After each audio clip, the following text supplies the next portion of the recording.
Ismisha Elena, Fulcha go Jasartes. We are an art shop, art gallery, and we offer in art classes, and also we are a creative studio.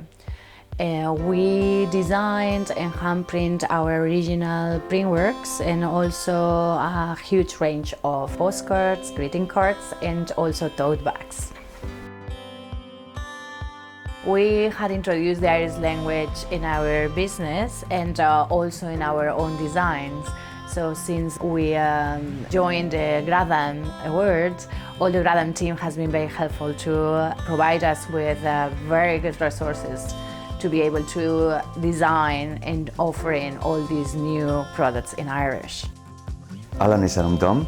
Working in the creative sector, it's Irish is such a wonderful and unique resource because even our guiding principle, gairdeas, connect with your creativity, is really a true reflection of who we are. Irish-speaking customers have the opportunity now to, through our designs, to purchase not only unique but also contemporary, modern greeting cards or postcards, and we find that Irish language is really attractive. So very often we have people walking by and they look at the gcomhar through the window, they come in and they ask us what it means, and we're delighted to share a little bit of the knowledge we have in Irish with them. But also visitors have the opportunity to send a little bit of Irish around the world with the postcards that we are producing here ourselves. It's such a wonderful language to learn and to listen to and to actually really introduce in our business on a day-to-day basis.